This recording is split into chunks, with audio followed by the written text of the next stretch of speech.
trade took us by surprise. That was not something that we saw coming. They called us, and that's it was happened very fast. It happened not too long ago. So still working through all roster type. Apparently, Com packed its bags and dipped out, leaving behind a full-blown soap opera. The spotlight's now on a coach hiding too many secrets, and Shedeur Sanders caught right in the middle of the madness. And just when it felt like the storm couldn't get any wilder, Shannon Sharpe pulled up breathing straight fire. He didn't just talk, he erupted. Whatever that Browns coach said must have flipped a switch, unlocking Shannon's inner detective and therapist all at once. Ocho, what are we doing? It's already been reported that Bailey Zappi was taking a lot of the practice squad snaps. Kevin Stefanski is really enjoying this moment. Kevin Stefanski is making the Browns organization basically Jerry Springer. He's making a mockery of the situation and enjoying it. Just announce the goddamn quarterback, who's quarterback number 2. Why are we playing these goddamn mind games? The report said Bailey Zappi was getting the practice squad. They signed him off somebody else's team and put him on their practice squad. He comes in, are taking reps that Shedeur should be getting. So with that being said, I understood the assignment. I'm not so sure, Cleveland. The moment Shannon Sharpe found out what the Browns coach supposedly pulled on Shedeur Sanders, it was like Mount Vesuvius coming alive on live TV. His voice shot up to levels only dogs and lost referees could hear. The whole studio froze as he went off, energy shifting like someone just insulted his grandmother's cooking. You could practically feel the rage crackling through the speakers. This wasn't commentary, this was an eruption. I don't know, we just gotta get lucky, because Jimmy Haslam doesn't know what the hell he's doing. Anybody that thinks he's a good owner is as clueless as he is.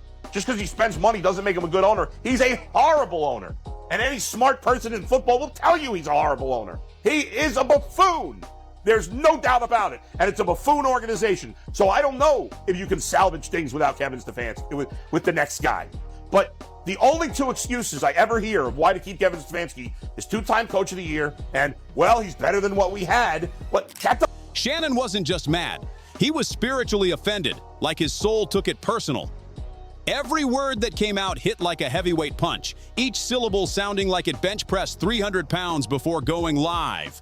The Browns coach didn't just make a bad call, he pulled off what Shannon would call a straight-up football felony. Because let's be real, when you mess with Shedeur Sanders, you're not just coming for a quarterback. You're stepping to a whole fan base that treats him like the chosen one of this new football era. It ain't taking you by surprise. You the head coach. You supposed to coach whoever on the team. And whoever put on the field, whoever is the best player at the position. Just because you don't like Shedeur, or you supposedly developing Shedeur, come on, bro. I'm just not quite there yet, Mary Kay. We're just not there yet. But we gotta play better. That goes on me. That's on me. That's on me. It's just like, bro, you keep saying the same thing over and over and over. And Shannon knew exactly what was up. He'd been holding his tongue for weeks, watching one bizarre decision after another roll out of Cleveland, like the playbook was drawn by a toddler with a crayon. Shedeur gets benched right when he's heating up, blamed every time the defense falls apart, and treated like some rookie fresh out of Pop Warner. Meanwhile, the Browns coach struts around with that fake, trust the process energy. The same kind of vibe you get from someone who deletes their whole work project and calls it strategic restructuring. Zappi is taking those reps, practice squad reps, Ocho. What's the likelihood? Now, I'm not saying it can't happen, but what's the likelihood? Hey, I don't know what they're doing. I don't know. I'm not so sure Cleveland know what they're doing. Maybe they're waiting on Deshaun to come back. I don't know. It says he's been out there, he's been throwing, and I don't know, Ocho. But I just know, look, they've made a mockery of this. We've talked about Cleveland more in the first 6 weeks of this year than we have at any point in time, and it's not all good. But I don't know what, I really don't know what to make of this. It's we gonna let it. Shannon wasn't having it, not for a second. The moment he caught wind that the Browns coach might have been undercutting Shedeur behind the scenes, whispering slick nonsense to the staff and downplaying his leadership, it was a wrap. He turned into a one-man emotional linebacker. His chair didn't stand a chance. Papers flew, the mic rattled, and someone in the control room probably hit HR with a brace yourself text before the storm hit. But the wild part? Shannon didn't sound like a man losing control. He sounded like one finding his mission again. Every shot he fired had precision and purpose, and the timing was deadly perfect. Because inside that Browns facility, chaos was already bubbling. Word leaked that the locker room was split. Some players rode for Shedeur, the calm, confident highlight machine who somehow stayed cool while the world crumbled around him. Others quietly backed the coach, talking about discipline and earning your spot. But deep down, everyone knew the truth. Shedeur was getting sabotaged by the very system that was supposed to protect him.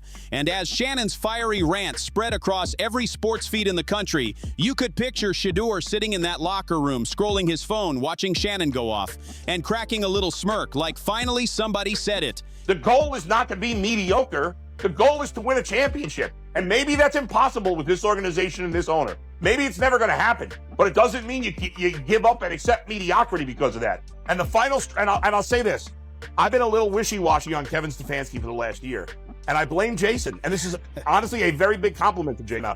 So that to me was crazy bad clock management, and that was the final straw. And I would fire him right now because I just don't see the point. And maybe I'll give him the rest of the season to somehow change my mind. The season's lost, but the one last thing I'll say, and I've rambled for a while, is that when we talk about lack of talent, I believe I picked the Browns to go 5-12 this year. What was happening in Cleveland wasn't just bad coaching, it was straight-up performance art. The kind where the head coach calls wild plays, pretends it's some genius strategy, and then blames the weather when it all collapses. One week, Shedeur's praised as the future of the franchise. Next week, he's blamed for a loss that started with a defensive disaster. You couldn't script that kind of mess unless the mission was to make the Browns trend for all the wrong reasons. And the locker room? Man, that turned into an emotional war zone. You had veterans trying to play peacemaker, rookies secretly recording clips for their future tell-all documentaries, and one assistant coach walking around with a face that screamed, "I didn't sign up for this!" Through it all, Shedeur stayed cool, classy, composed, refusing to match the chaos. Meanwhile, social media was in full detective mode. Fans turned into online investigators, slowing down replays, analyzing sideline footage, whispering theories like, "You can literally see the coach ignore Shedeur's handshake during the timeout. Sabotage confirmed." NFL Twitter went full FBI mode, decoding body language like it was a true crime case. By the time Shannon's explosion hit the internet, it was pure wildfire. Sports pages, meme accounts, even random relationship podcasts were all weighing in with their hot takes.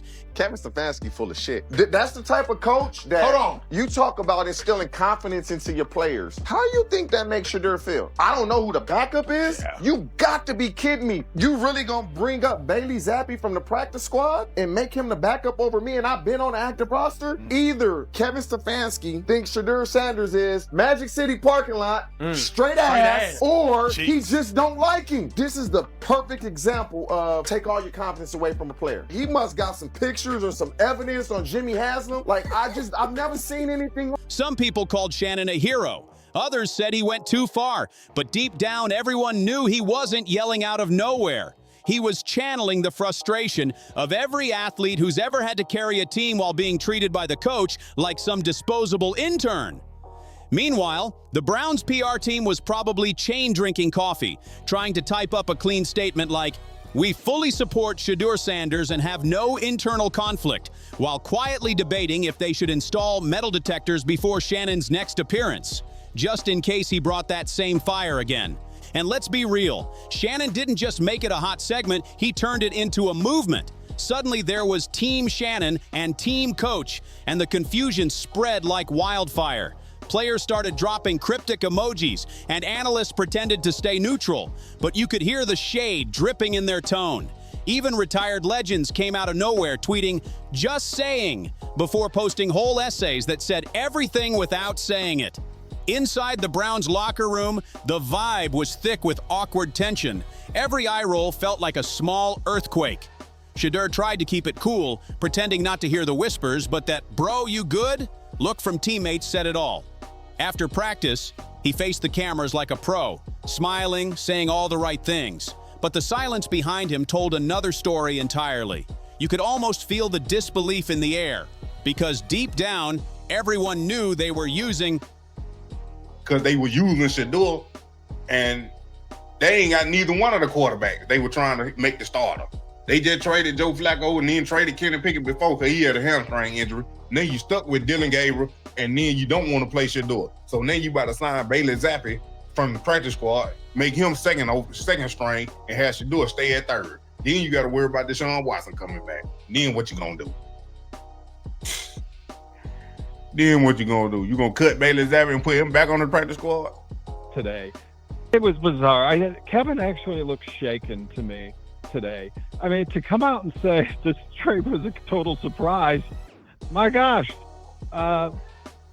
it just does not speak. That's the thing about sports drama. It never stays contained. It leaks, spreads, and mutates like wildfire. One tiny rumor turns into a full-blown storyline. One side glance becomes a headline. And before you know it, you've got a scandal big enough to crash Twitter.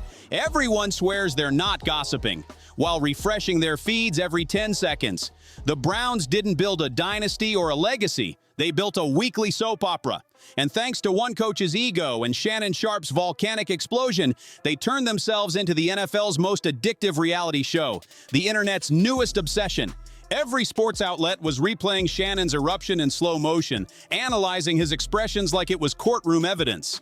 Cleveland fans, bless their optimism, stayed deep in denial, tweeting stuff like, Stefanski's just testing Shedeur's mental toughness, as if turning your QB into a scapegoat was some Jedi-style leadership training. And Stefanski, oh, he tried to act unbothered. Calm voice, tight smile, pretending everything was fine. But those cracks were showing. The man looked like he hadn't slept since the rant went viral. You could almost picture him jolting awake at night, hearing Shannon's voice echo, explain this play call. His stress level was sitting right next to Cleveland's playoff hopes, dangerously low and barely hanging on.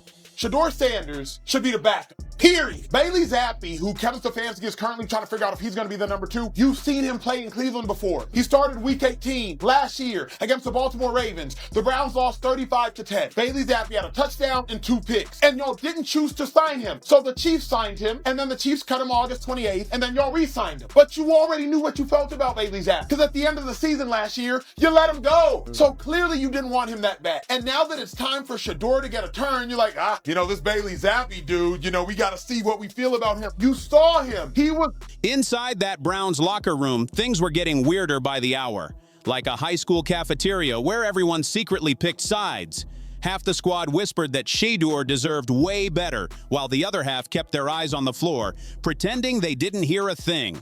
Reports started surfacing that one practice almost exploded into a shouting match after Stefanski called a team meeting to clear the air. Spoiler alert, it cleared nothing. The tension was thicker than a protein shake left out overnight. Shedeur handled it like a true pro, or at least tried to. He showed up, nailed the drills, smiled for the cameras, and kept it calm while the internet crowned him the face of quiet defiance. They can't silence greatness, fans kept saying online, turning him into a symbol of patience under fire. Cleveland, at that point, looked less like a football team and more like a full-on telenovela with helmets and shoulder pads. But here's where it got completely wild. Shannon wasn't done, not even close. You could practically feel the panic at ESPN when they saw him prepping for round 2, sleeves rolled up, face glowing like a man still carrying yesterday's grudge. And when he spoke, he didn't just go off, he doubled down.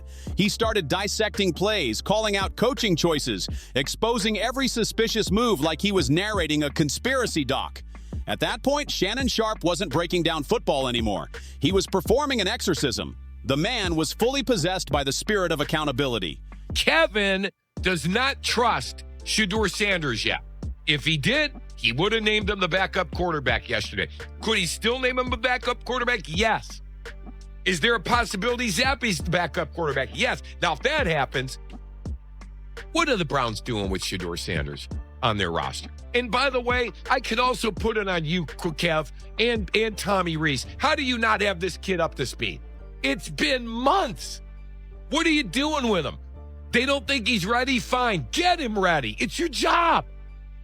And if you don't trust him, Every word Shannon dropped came with thunder behind it. Viewers didn't even care about stats anymore. They tuned in just to watch him spiritually body slam Stefanski live on air. And the fans? Oh, they were eating it up.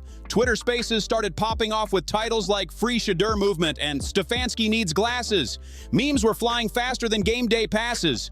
Someone even made a fake boxing poster, Sharpe versus Stefanski. Revenge of the receipts. You couldn't scroll 5 seconds without seeing Shedeur's face plastered next to the words, "He deserves better." Meanwhile, Stefanski tried to hold the line, but every interview sounded more robotic than the last. We're focused on the next game. There's no internal conflict, which in sports language really means everything's burning, but we're gonna smile through it. The players saw it too. Practices got tense, drills got sharp, and Shedeur started throwing absolute missiles, proving his point the only way real athletes know how, through performance. But even with those perfect passes, you could feel it. The trust between him and Stefanski was hanging by a single thread. Every snap felt like a silent argument. And then came the locker room leak. Some anonymous team insider, which in NFL talk usually means a guy with good Wi-Fi and a bigger mouth, told reporters that Shedeur had been frustrated for weeks. That Stefanski ignored his input, benched him mid-scrimmage for no reason, and shut him out when he tried to lead. It was messy, loud, and exactly the kind of drama that keeps the league buzzing. Whatever Kevin Stefanski says is fair because it's Kevin Stefanski's team and it's his process. I also think it's extremely obvious that Kevin Stefanski doesn't mess with Shedeur Sanders the way the outside public believes that he should. When you think about this process, it feels that Kevin Stefanski wasn't ready to draft Shedeur Sanders, and then upon drafting him, he didn't put a plan in place to handle the person. You have to understand with Shedeur Sanders is going to come more media attention, more scrutiny. He's going to be treated unlike anything else in that locker room or anything else we see in the league based on. Within minutes, the entire internet was yelling sabotage confirmed. By that evening, the Browns weren't just trending, they were getting digitally roasted across every platform known to mankind. The conspiracy threads had more strings than a symphony orchestra, and right in the middle of it all sat Shannon, smirking like a man who'd seen this movie 100 times before. But the real twist came when Shedeur decided to answer with his game. In the next matchup, everyone expected him to crumble under the pressure, but instead, he exploded. Every throw was a statement, every touchdown a bold reminder that he wasn't the problem. He played like a man who just learned betrayal adds an extra 10% velocity to your passes. Fans were going wild, and even players on the opposing team were nodding like, yeah, this dude's on a mission. After that game, the silence in Cleveland was loud enough to hear from space. Stefanski tried to stand on the sidelines looking proud, clapping like he had something to do with it, but nobody was buying that act. The cameras caught it all. The stiff smile, the uneasy claps, that "I didn't see this coming, but I'm going to pretend I did" energy written all over his face. He has no use for Shedeur.